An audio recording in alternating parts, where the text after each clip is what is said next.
Welcome to Finding Holiness, where we delve into timeless Torah wisdom, revealing the sacred in everyday moments.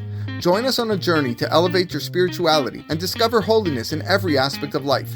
I'm your host, Rabbi David Kadosh, and together, let's embark on a path of spiritual exploration. I hope you enjoy this next episode.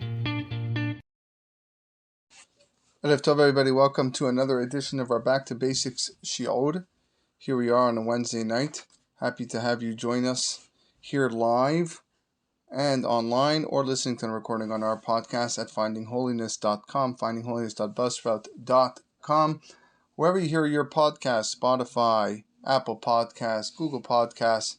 It's all good. It's all the same. Make sure to rate and review. After we're done, we do a lot of great work here and want to continue producing episodes in Torah for you to learn and to enjoy. And your support goes a very, very long way. Tonight's Shiur sponsored by Mr. and Mrs. Ami Ben Aruch in memory of his mother, Mrs. Sarah Ben Aruch, Zichronah Livracha. In the words of Torah that we say this evening, we are studying Sefer Bereshit at Perek Hey. We're in the first pasuk on Perek Hey. As we start from the beginning, learning Chumash with Rashi, and then we'll make our way into the section of Shulhan Aruch in Orach Chaim, continuing with the laws of Netilat Yadayim. So here we are, Perek Hey Pasuk Aleph. If you have a Chumash next to you, you may want to take this opportunity to open it up. Perek Hey deals a lot with the 10 generations that were from Adam to Noach, and there's not many Rashis in the Pesukim, since it's strictly facts, really. So let's look at it inside. Zeh Sefer. This is the narrative of Toldot Adam, of the children, the offspring of Adam. On the day Bero Elohim Adam, when God created Adam, Bidmut Elohim Asa'oto, He created him in His likeness. Pasuk Bet Zachar unkeva Bera'am, male and female, He created them. Vayvarech otam, and He blessed them. Vayikrat Shemam Adam, and He called their name Adam, mankind, Yom Hibarem, on the day that He created them. So let's Vaychi Adam Shloshim Umat Shana. Adam lived 130 years old. Vayolad bidmuto ketzalmo, and he gave birth in his likeness and image. Vayikrat shemo Shet, and he called his son Shet. So before we go on to the long list of individuals and their years that they lived, let's just do the quick few Rashis that we have here in Pasuk Aleph. Sefer Toldot HaAdam, Zohi Sefirat Toldot HaAdam. This is the counting of Adam's offspring. Midashah Agada Yesh Rabim, there are a lot of Midashim on this. Beyom Bero, on the day that he was created, Magid Shebayom Shenivra Holy, to teach me that the day that really Adam Arishon lived, was created, Holy, gave birth. Sheloshim Umat Shana, 130 years old. Akan Perash Min Aisha. Until here, he separated from woman after what happened from his wife. So what happened with Cain and Hevel, he said, we're not going to have any more children. It wasn't until he gave birth to Shet 130 years later, as we learned in the previous Shiur. Okay, so now we're going to bring in a long set of Pesukim of generations from Adam to Noach, and let's go through them. Pasuk Dalet, Bayu Yemei Adam, and they were the days of Adam, Acharei Holido et Shet, after he gave birth to Shet, Shmoneh Me'ot Shana, 800 years, Vayoled Banim Ubanot, and he gave birth to sons and daughters. Vayu Kol Yemei Adam Asher Hai, and all the days of Adam when he lived, Tisham Me'ot Shana Shloshim Shana, 930 years, Vayamot, and he died. Vaychi Shet, and it was the life of Shet, Chamesh Shanim Umat Shana, 105 years. Vayolet Enosh, and that's when he gave birth to Enosh. Vaychi Shet Acharei Lidot et Enosh, and Shet, after he gave birth to Enosh, Sheva Shanim Ushmona Me'ot Shana, 807 years. Vayol Banim Ubanot, and he also had sons and daughters. Vayu Kol Yemei Shet, what was the total amount of years of Shet's life? Shetem Esrei Shana Ucha Me'ot Shana Vayamot, 912 years, and he died. Vaychi Enosh Tishim Shana, Enosh was 90 years old. Vayoled Kenan, when he gave birth to Kenan. Vaychi Enosh, and Enosh lived Acharei Holido et Kenan, after he gave birth to Kenan, Chamesh Esrei Shana Ushmona Me'ot Shana, 815 years. Vayoled Banim Ubanot, and he had sons and daughters. Vayu Kol Yemei Enosh, and were all the days of Enosh, Chamesh Shanim Ucha Me'ot Shana, 905 years. Vayamot, and he died. Vaychi Kenan 70 Shana, and Kenan lived 70 years. Vayoled Mahalalel, and he gave birth to Mahalalel. Vaychi Kenan Acharei Holidot Mahalalel, And Kenan lived after he gave birth to Mahalalel 40 shana u'shmona shana, 840 years. Vayoled banim u'banot, and he had sons and daughters. Vayu kol yemei Kenan, all the days of Kenan totaled 10 shanim u'shamot shana, 910 years. Vayamot, and he died. Vaychi Mahalalel, and Mahalalel lived 5 shanim v'shishim shana, 65 years. Vayoled et Yared, and he gave birth to Yared. Vaychi Mahalalel acharei holidot Yared, and it was Mahalalel after he gave birth to Yared, 30 shana u'shmona shana, 830 years. Vayoled banim u'banot, and he had sons and daughters. Vayu kol yemei Mahalalel, and all the days of Mahalalel were 5 v'tishim shana u'shmona shana, 895 years. Vayamot, and he died. Vaychi Yared, and so was the life of Yared, Shetayim v'shishim shana u'mat shana, 162 years. Vayoled Chanoch, and he gave birth to Chanoch. Vaychi Yared acharei holidot Chanoch, and the life of Yared after he gave birth to Chanoch, 800 shana, 800 years. Vayoled banim u'banot, and he had sons and daughters. Vayu kol yemei Yared, and it was the days of Yared, all the days of Yared, Shetayim v'shishim shana, 962 shana, 962 years. Vayamot, and he died. Vaychi Chanoch, and Chanoch's life 5 v'shishim shana was 65 years. Vayoled Metushalach, and he gave birth to Metushelach. Vayitalech Chanoch et Elohim, Chanoch walked with God acharei holidot Metushelach, after he gave birth to Metushelach, 300 shana, 300 years. Vayoled banim u'banot, and he had sons and daughters. Vayhi kol yemei Chanoch, and it was all the days of Chanoch 5 v'shishim shana u'shlosh shana, 365 years. Vayitalech Chanoch et Elohim, the pasuk repeats that Chanoch walked with God. He was a tzaddik. Ve'enenu ki lakach oto Elohim, and he didn't live longer, for Hashem took him early. Rashi here says, Vayitalech Chanoch tzaddik haya. He was a very big tzaddik. Ve'kal bedato, it was easy for him lashuv le'arshia, to maybe, God forbid, go back and commit evil, because the generation around him was evil. Lefichach, therefore, miher HaKadosh Baruch Hu v'sileko ve'emito kodem zemano. HaKadosh Baruch Hu quickly took his life away before his time. This is why the pasuk tells us about his death, and he wasn't there anymore. So he didn't get a chance to fill his years, because God took him away before his time. Pasuk Kaveh, V'chi Metushelach, and it was Metushelach's life, 87 shana u'mat shana, 187 years. Vayoled et Lamech, and he gave birth to Lemech. V'chi Metushelach acharei holidot Lemech, and it was the life of Metushelach after he gave birth to Lemech, 280 shana u'shmona shana, 782 years. Vayoled banim u'banot, and he had sons and daughters. Vayu kol yemei Metushelach, and all the days of Metushelach were 9 v'shishim shana u'shmona shana, 969 years. Vayamot, and he died.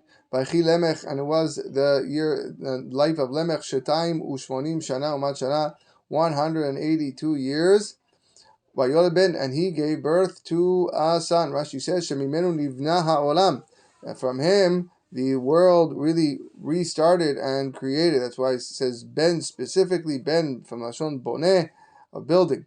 Vayikrat shemo Noach lemor, and he called his son Noach, saying, Zeh, this boy, yenachamenu ma'asenu umitzevon yadenu. He will have a comfort. He will comfort us from our deeds, umitzvon yadenu, and from our sad situation. Min ha'adama, from the land asher elera Adonai, the land which Hashem had cursed. Rashi says, Zeh yenachamenu yaniach mimenu et itzivon yadenu. He will relieve us of the sorrow that we're going through. Ad shelo ba Noach lo haya lahem kelei maharasha. Until Noah came, there was no vessels or utensils to work the land. V'hu echin lahem, and it was Noach who was the one who was able to create them and find the technology in order to make life easier. V'ayita haaretz motzia kotzim v'dadarim k'shezorim chaitim. As a result that there was no special utensils to clean the land would always produce thorns when they would plant wheat. Mikilato shel Adam HaRishon, from the moment that Adam HaRishon was cursed. We remain Noach nacha, and when Noach came, that stopped. V'zeh yenachamenu, that's the meaning of yenachamenu, that he brought comfort. Ve'im lo tefarshu kach, Rashi says, if you don't explain it like this, en tam alashon nofel al Hashem, really there's no reason why to name him that way, or how yenachamenu is connected to Noach. If it really was comfort, all right, we could call it Menachem. But Noach means he brought Noach that the land was able to rest as well in a way that it hasn't before. Now, how did Lemech know that Noach would be the one to fix the ground? The Midrash tells us that Adam asked how long the ground would be cursed, and Hashem said, until a person is born with a Brit Milah. Now, since Noach was born with a Brit Milah, that's how the people knew. After Noach, the land went back to its original pure state. No thorns, no weeds. Even the animals began to work the fields like they were supposed to.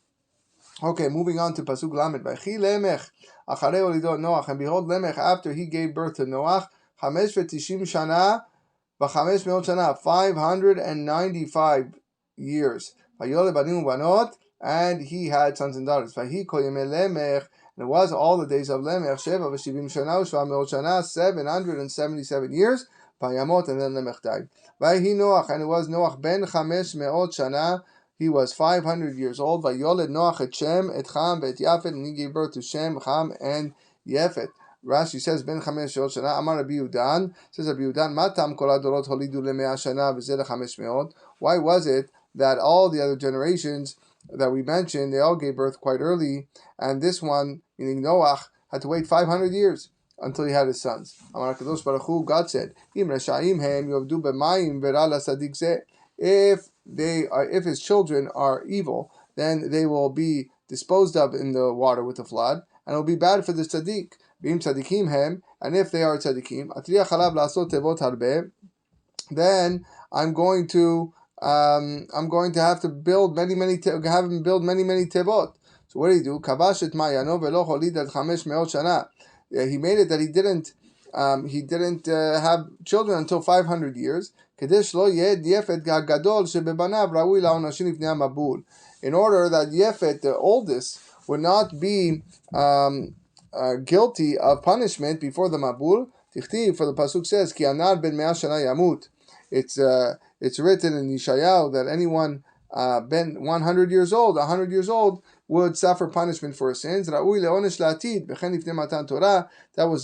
the punishment later on in history as well, before Matan Torah, that you have to be 100 in order to receive punishment. So as long as Yefet, the oldest, was not 100 yet, then we had nothing to worry about. So if the flood came when Noach was 600 years old, and he had him when he was 500, so therefore he was just under 100 years old, and therefore there wasn't going to be any worry that they would be punished. It's Shem et Cham et Yafet. So Rashi notices that Shem is mentioned first, even though Yefet the oldest. And Rashi says, V'alo Yefet hagadol, Yefet is the oldest. So why did it say Shem first? Ela batechila ta doreshet shu tzadik v'nolad kishu mahul. We want to expound the fact that Shem was a tzaddik and he was born with a Brit Milah as well. But more importantly, probably, is that Abraham came from him. That's why we are called Semites. The Jews are Semites because we come from Shem. Abraham Avinu was a descendant from Shem, as is, and that's mentioned also by Bereshit Rabbah. Okay, moving on to now Perek Vav. Perek Vav.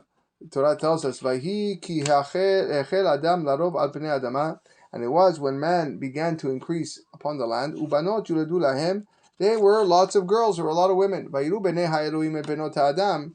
And it was the children of Elohim. Here, Elohim does not mean God. Rashi says, bnei hasarim ve'ashoftim. These were the sons of the officers and the judges, people with a lot of power, a lot of clout, a lot of influence.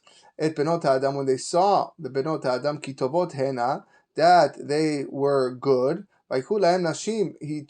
They took them as wives. Mikol asher baharu, from all that they chose. So again, let's say Rashi says, Bnei Elohim, Bnei Asarim ve'ashoftim, the sons of the officers and the judges. Kol Elohim sheba mikra lason marut. Every time we see Elohim in the scripture, it's a form of governance. Ki tovot hena, because they were good. Amar Rabbi Yudan says, it says tovot ktiv without a vav. Kishayu metivin ota mekushet dikanes achupa. Because they would beautify them with a lot of jewelry. They weren't necessarily very, very pretty, but they would make them into a very, very nice looking woman. The oldest one would come and be intimate with her right away. And these were the tovot mikol asher bacharu, from all that they chose. What does it mean all that they chose? They took these women. No. Rashi says, af beulat baal, they took women that were already married. Af hazachar, they even took men. They even took animals. So there was a lot of evil stuff going on at this time. Vayomer Adonai, pasuk gimel, lo yadon ruchi ba'adam le'olam. I cannot contend, my spirit cannot contend with man forever. Beshagam hu basar, because he is made of flesh. Vehayu yamav me'av esim shana, and his days will be 120 years old. Hanefilim, the Nephilim, these were like the giants. Hayu ba'aretz bayamim ahem, they were in the land at that time. Vegam acharechen, and also afterwards, Ashiyavo bnei ha'elohim et benot ha'adam, that would come after afterwards, after these individuals went with the girls of the land, v'yadu lahem, and they were born to them. Hema giborim, these are the very mighty ones, Hashem me'olam anshe Hashem, who were given these great names, men of name. So Rashi says in pasuk gimel, lo yadon ruchi ba'adam, lo yitra'em ve'yariv ruchi alai bishvil ha'adam. Right? I'm not going to become agitated. My spirit won't become stormy because of man. Le'olam, le'orech yamim, for many days. So, meaning not literally forever. They had 120 years, we're going to see, to do some teshuvah. Hineruchi nadon bekibi, my spirit contends inside of me, im lashchit im nerachayim, whether to destroy them or to have mercy. I'm not going to be contending this forever. I'm not going to be fighting this for a long time. They got 120 years to figure it out. Otherwise, I'm getting rid of them. Unfortunately, we know that Hashem did get rid of them. But this was the opportunity they had to do teshuvah. Beshagam hu basar. Beshagam hu basar kemo beshegam. Kelomar bishvil shegam zot bo shu basar. Because they are made out of flesh. Nevertheless, they are not humbling themselves before me. What would they be if they were made out of fire or something strong? All right, and the rest of Rashi just interprets how the beshagam, the grammatical part, beshagam is kamo beshagam. V'ayu yamav, and their days would be me'av esim shana ad me'av esim shana arich lahem api. Till 120 years, I will lengthen my anger, meaning I will prolong my anger, or not prolong my anger, sorry, I will forego my anger. At that point, if they don't do teshuvah, I will bring a mabul. Ve'im tomar, you might ask, mishenolad yefet at mabul enu ela mea shana. Okay, from the moment Yefet was born to the mabul was only 100 years. All right, Noach, like we said, Noach was 500 when he gave birth to Yefet, and he was 600 when the flood started. So Rashi says, "En mukdam muchar b'Torah." There is no chronological order in the Torah. The Torah doesn't follow a chronological sequence of events. This gezerah that the Mabul was going to come, the decree that was going to take place and wipe off the earth, was that the earth would be wiped out. Was already decreed 20 years prior that Noah had his children. So it was 120 years in total, 20 years before Yefet was born. This is what we find in Seder Olam. He said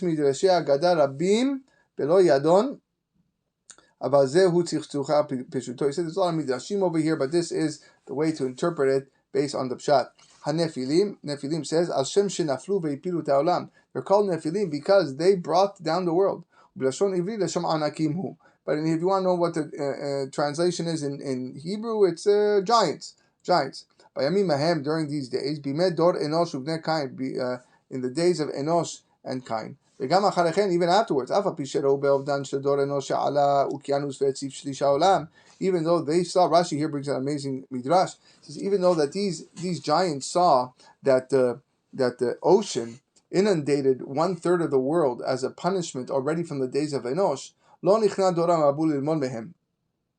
the generation of the flood did not subjugate themselves and humble themselves to learn from their mistakes, and they continued the evil ways. Asher yavo hayu yordot anakim kemotam. They would come with these women and give birth to more and bigger giants. Hagiborim limrod bamakom, to rebel against God. Anshe Hashem, men of the name. Otan shenikvu b'shemot. These people who were given names that represented destruction. that we named before. Shenikvu, they were named Al Shem Ovdan, through means of destruction. Shenimochu vehuteshu, that be disintegrated. These were the people that caused the land to be wasted through the eventual flood. So let's move on to Pasuk. Okay, let's finish Parashat. God saw that man became evil in the land. And the inclination in the depths and thoughts of his heart was only bad, all day, all evil. God reconsidered that he created man on earth, and he was pained in his heart. God said, I will wipe off man that I created from off the face of the earth, man and animal, creatures, birds, for I reconsidered that I made them. And Noach, however, he found grace in the eyes of God. So let's quickly look at the Rashi here. Pasuk Vav, Vayinachem Adonai ki asa, Nechema hayta lefanav sheberov v'tachtonim. God regretted, or he reconsidered the fact that he created the tachtonim, the lower people, meaning us. Because if they were from the Elyonim, if they were from the top, he would, do something about it. Mamridan, he would cause a rebellion. And in pain, man pained the heart of God. Allah b'machshavto shel makom natzivo. Zeu targum unklus. Davar acher vayinachem. Nefcha machshavto shel makom mimidat rachamim lemidat adin. The meaning of vayinachem means that God's mind changed from a state of midat rachamim, state of mercy, to midat adin, to strict judgment. Allah b'machshava lefanav ma la'asot ba'adam she'asa ba'aretz. He started thinking, what am I going to do with man, what he did here on earth? Anytime we see the verb nichum in scripture, it means reconsidering. It's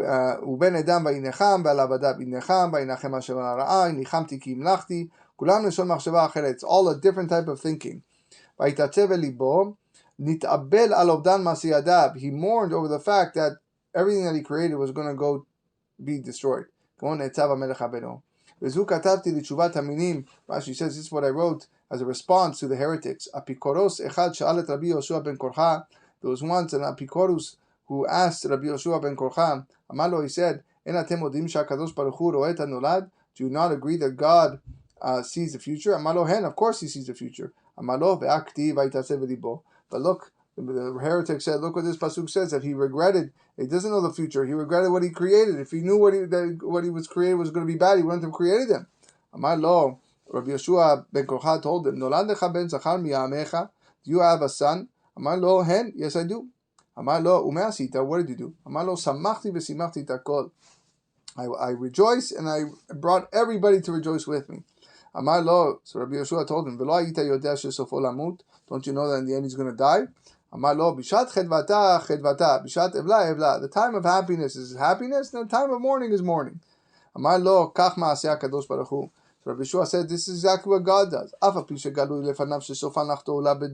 Even though he knows that in the future, man will sin and will be removed from this world. He doesn't hold back from creating them. Because of the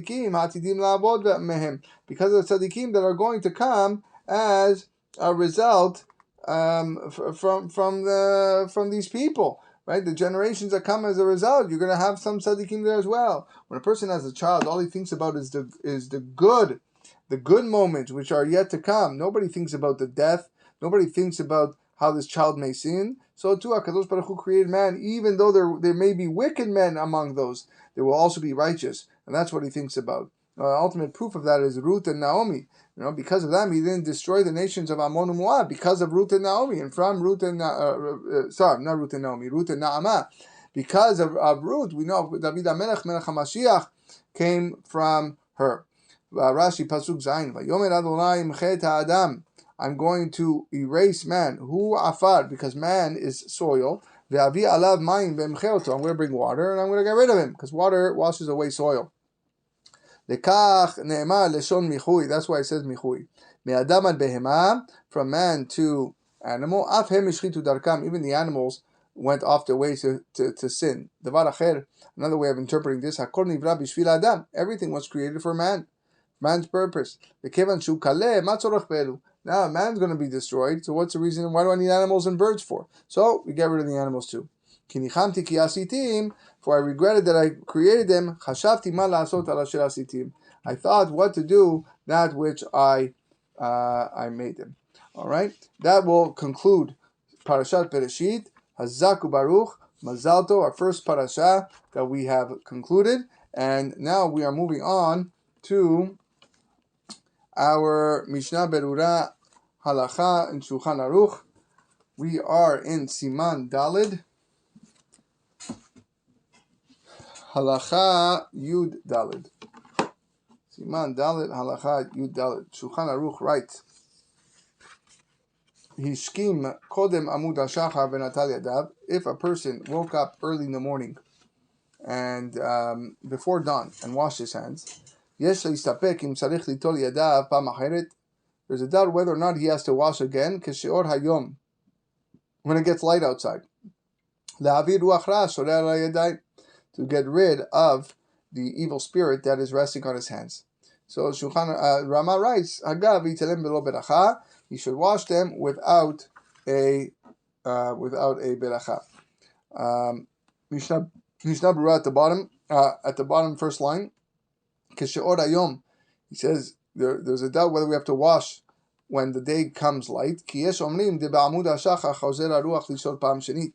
Some say that when dawn arrives, yet again the evil spirit lands on a person's hands.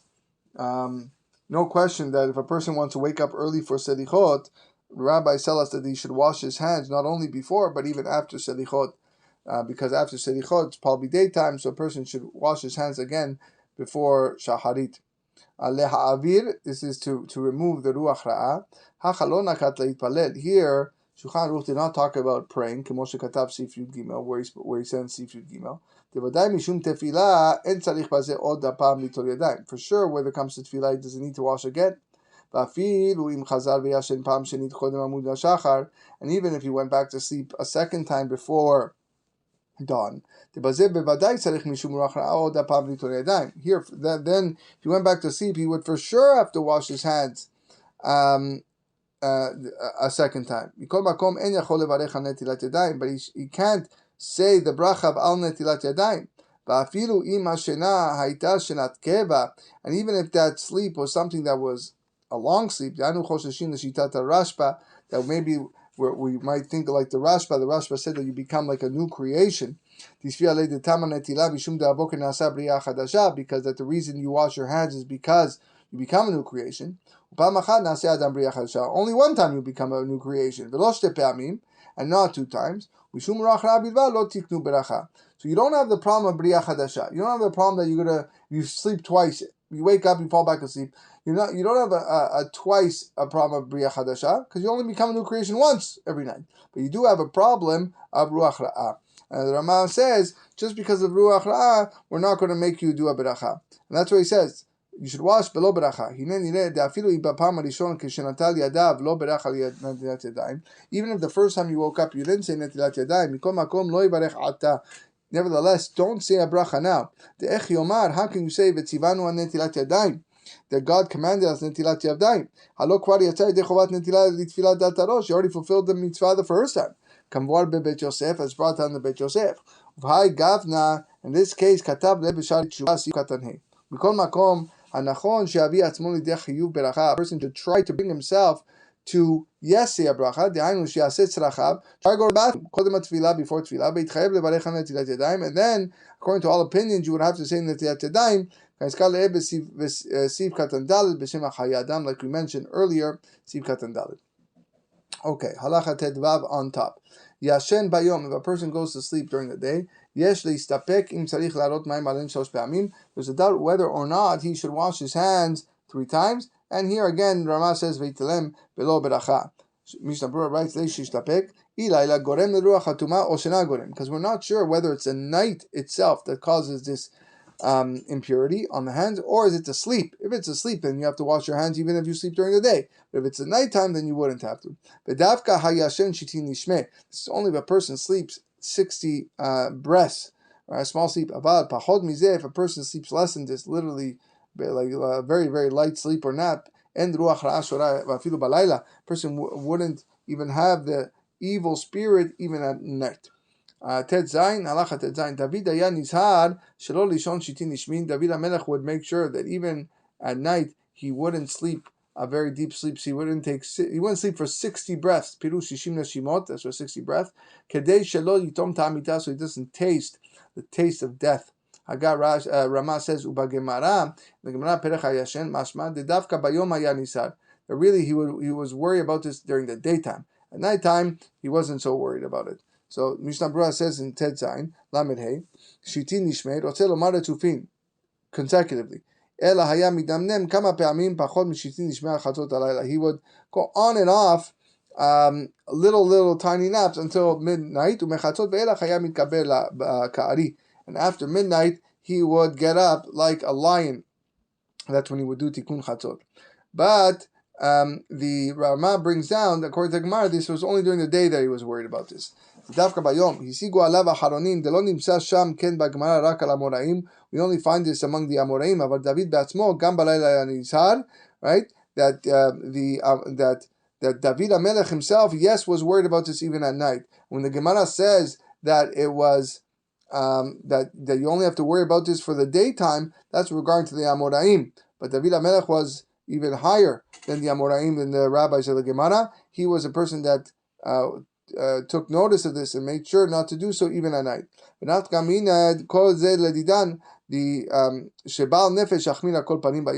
really, if a person who cares about spirituality should try not to sleep a lot during the day. We should know that Shabbat is not part of this rule. Go take a look in Siman Reish Lamed Aleph, Sif Aleph, later on,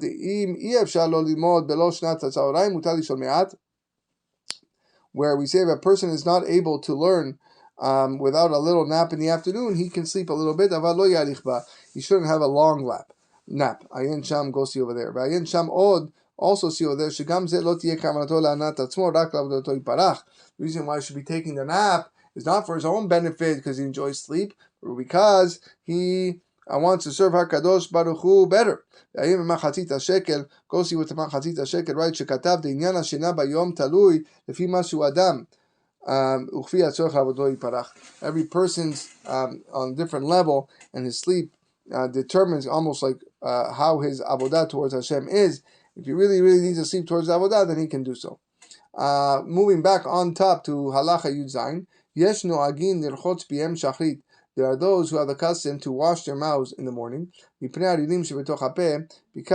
of the again evil impurity smell in the mouth. So therefore, it's good to wash your mouth.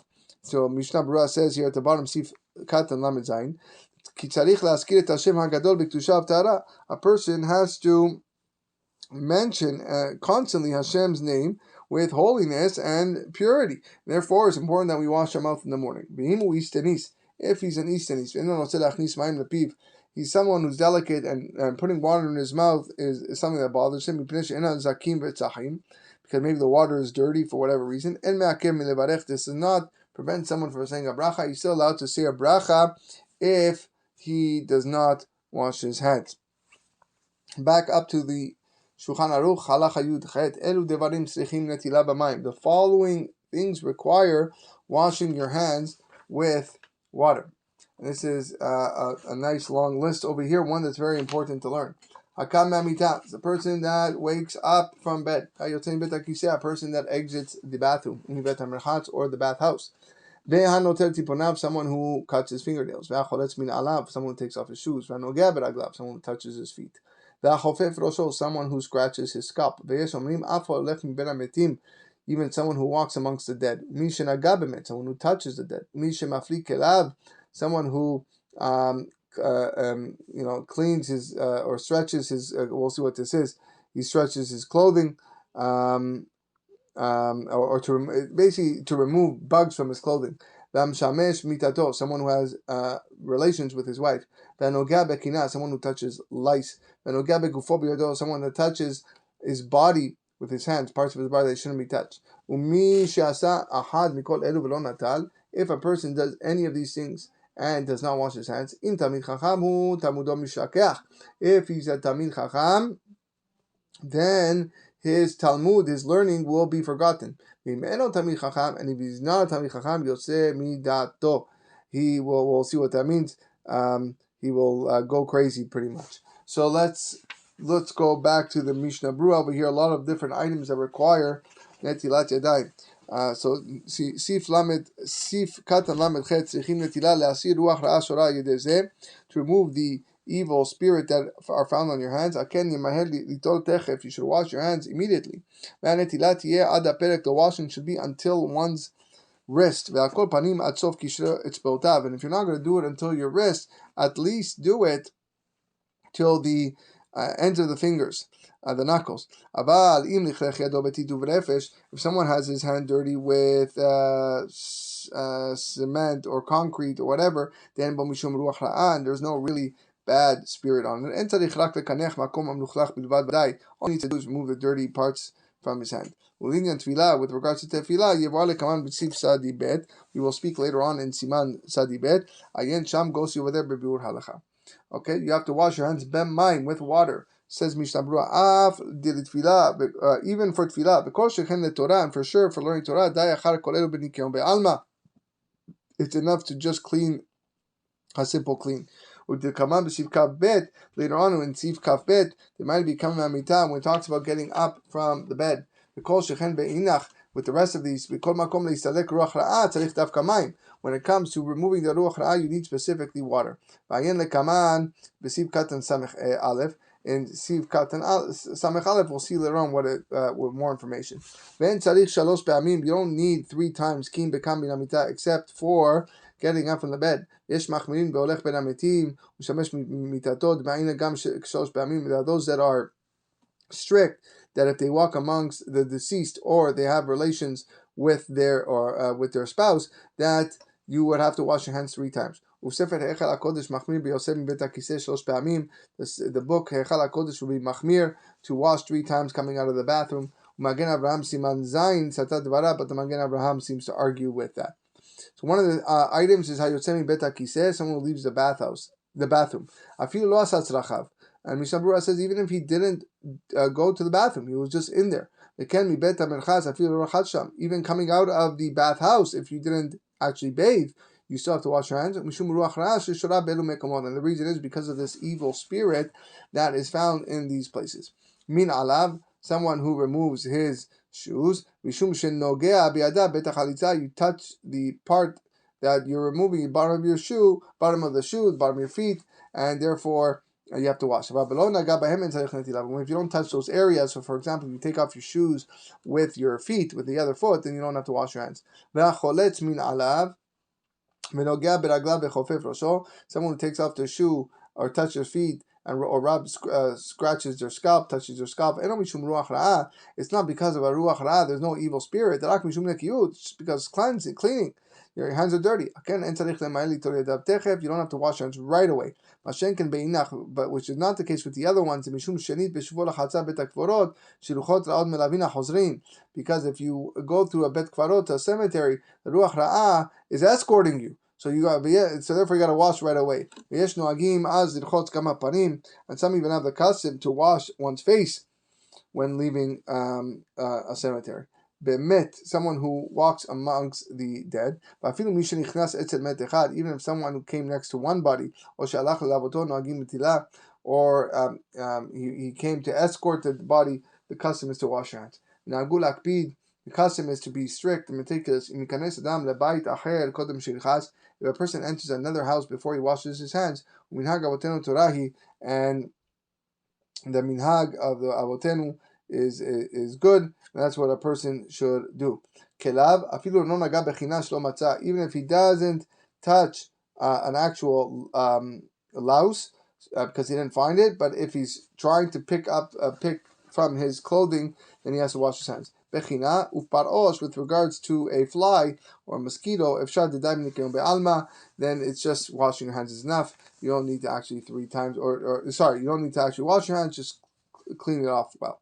Beyado, someone who touches his body with his hands, Bamekomod amtu nafot, in the dirty parts, sheyesh ba'em milmulei zela, because there are a lot of sweat over there, which is contaminated spiritually. So one of the punishments that come as a result of that, if a person is not Talmid Chacham, is that he's Yotzeh Midato. Ayem be'eliyah rabba, Yotzeh lomar, denitlabesh bo ruach shut. All of a sudden he will go crazy. Then it could cause him to sin more. And that's what the Gemara tells us, that a person does not do any averot unless a ruach shtut, a craziness entered him. All right, moving on to halacha yutet. Hamekiz dam yaktafayim lo natal yadav. If someone draws blood from his shoulders, I guess that was custom, and didn't wash his hands, mefachet shiva yamim, he should worry about himself for 7 days. That's how dangerous it is. Hamgaleach lo natal yadav, someone who shaves and doesn't wash his hands, mefachet shlosha yamim, he should worry about himself for 3 days. Hamotetzi pornav lo natal yadav, someone who cuts his fingernails and doesn't wash his hands, mefachet yom echad, he should be scared for 1 day. Shulhan Aruch says, I don't really know what to be scared about, but it's not a good thing. Meaning you should wash your hands after performing all these actions. Halacha chaf. A person that washes his face and doesn't dry it properly, panav mitbakot, his face might burst open into the pores might burst open. Could be acne or pimples of some sort. Or he may get some sort of boils. Urfuato, and the refuah is lichot habebe mei silka, is to go wash it a lot in waters of leak waters. I guess water soaked in leak soaked in water. Halacha kaf aleph, tarich li zaher bitfila o ba'achila. A person needs to make sure by tfila o ba'achila, when he's praying or when he's eating, shelo yiga b'shok v'yarech, he doesn't touch his thigh or his chest, or places of his body that he's normally covered, because there are a lot of sweat over there. It's like this. It's this type of I guess moisture that you can find like on small pieces of barley. Same thing, not to scratch his head, but parts of the head of the face that are uncovered, ufanav, and his face, parts of his arm that is exposed, you don't have to worry about. So Mishnah Berurah here says, Batfilah, ve'hu adin b'sha'ah she'hu osek b'Torah. It's the same law when a person is learning. Siman tzadi bet sivvav, mitpaer sham shimomed betfilah. There it's explained that if a person is standing in prayer, and he remembers that they touch a place of his body that is dirty, all he needs to do is clean it even with some dirt, or rub his hands on a wall. That's what he will do in the middle of tefillah. However,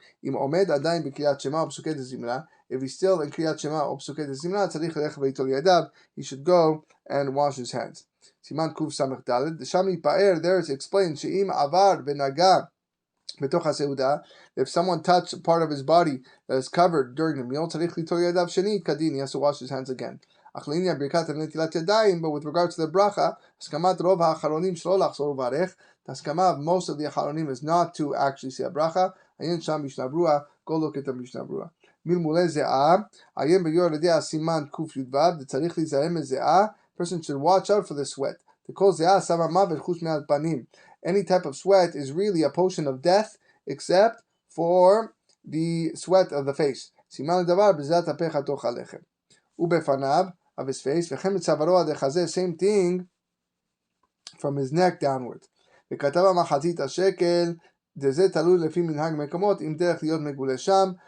Machatzit Shekel writes, it's all according to custom of whether or not this area should be exposed or not. The areas of his arms that are exposed, you can touch them. Ada perek, at least until the elbow. Hanikra Elin Boigin. I guess it's a Yiddish word. Marpek is the elbow, as brought down translation. So too, if a person walks barefoot, right? It could be that you're in places where there are places of the feet that are normally exposed. That is fine. Moving on to halacha kaf bet. Im en lo mayim. If a person has no water, yikanach yakdav bitzrod. He should wipe his hand on a stone, or be'afar, or dirt, or bekol minei dimiyanke, or anything that has the ability to clean. Vivarech al nekiyut yadayim, and the bracha that he should say is al nekiyut yadayim. Beyoil litfilah, and that will help you. That works for tfilah. But lo avir ruach ra'ash alehem. But like we said, that does not help you remove the evil spirit from your hands. Kaf bet. Im en mayim. Sorry, Mishnah Brura Sif Katan Nun Hey.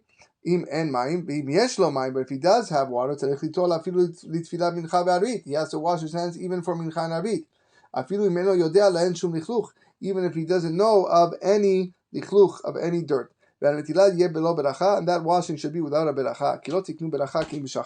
Rabbis only established a blessing in the morning.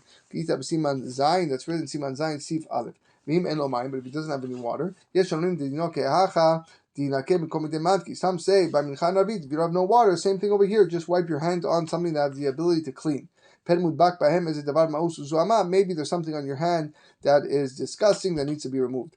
Look later on in Siman Tzadibet. And the Mishnah Brura. Yekanach yadav should wash. He could wipe his hands. Even if they are dirty. For example, a person went to the bathroom and he wiped himself. Gamken mehani. This also works. But in Siman Tzadibet, we talk in the Hilchot Seudah. It talks about in the Hilchot Shachri. It talks about how much a person has to go and search for water. Be'afar, in the dirt, or maybe even wipe it onto a dry piece of clothing. With that note, the nikayon with regards to cleanliness, since he's standing in a place of water, needs to clean his entire hand, ben gabo, whether the outside of the hand, ben tocha the inside of the hand until the wrist. B'diavad, it's enough until the ends of the fingers, the knuckles.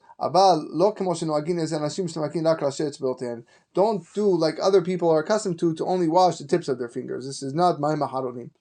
And the bracha you say is al nekiyut yadayim. We're in Sif Nun Het, Sif Katan Nun Het. Al nekiyut yadayim. Yes, omrim de gam bazeh mevarachin al netilat yadayim. Some people say that you would still say netilat yadayim. Umikol makom kol acharonim lo zazu mipsak Shulhan Aruch. But nevertheless, most of the acharonim did not deviate from the bracha of what Shulhan Aruch says al nekiyut yadayim. Siman Kaf Gimel on top. Lo tiknu netilat yadayim ela kriyat shema v'tfilah. The rabbis only established netilat yadayim for kriyat shema and tfilah. Ava brachot de shachrit yachol levarech kodem netilah. With the other blessings of shachrit, you could say them, you can recite them before you wash your hands. Ela imken hu yashel mitato arom. Unless, of course, you went to sleep naked in your bed. Therefore, it would be asur to mention God's name until you wash your hands, as we're going to see in the Mishnah Brura why. So we said the other blessings, Sif Kata Nun Tet, Mishnah Brura, the other blessings that are not Shema and Amidah, you can say them before Netilat. Our hands, if we don't know that they're dirty, it doesn't mean that you can't say a bracha. They're not pasul for a bracha. And for sure when it comes to studying Torah. Because we can say brachas on food and we don't need netilat yadayim, so therefore it must be fine. Unless you went to sleep naked, arom.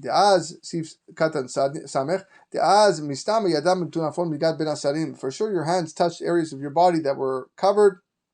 There's ze'ad, there's sweat, there's zuhama, a lot of bad things there. In our clothing that have the opening on the neck, even if he sleeps in pajamas, nevertheless our hands probably go and touch parts of our bodies that are dirty. It's just the way it is. Our hands go and and scratch parts of our body that they're sweat. This is specifically if a person has a set sleep. But with a very light sleep or a nap, not necessarily does it mean that he's going to touch those parts of the body. So we say generally that our hands are kosher for Torah study and brachot. Only for tefillah we need to wash them. Sheinakeh otam.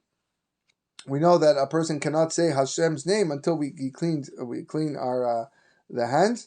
Abitzrorot, whether it's with stones, or any types of cleaning object. Same thing with Torah. We cannot continue learning without the cleanliness. Look at the Pri Megadim who writes, even if he has water, it's enough for brachot and Torah with just a simple clean on the clothing or on the dirt. Same thing is implied from Biur Agra. And only through getting rid of the ruach ra'ah do we need water. Sha'arei Tshuva b'shem Azor katav delo yivarech b'le netilat yadayim. Sha'arei Tshuva writes that you shouldn't say a bracha without netilat yadayim. Ra'ui lachmir b'yesh lo mayim, and we should be machmir when he has water. V'hine kaman b'siman samech bet. We'll look later on siman samech bet sif katan chet b'mishnah berura. Okay, we will stop here for the day, and we hope to have you join us later on. Next time as we continue our studies in Tanakh and Shulhan Aruch. Wishing everybody a wonderful night ahead.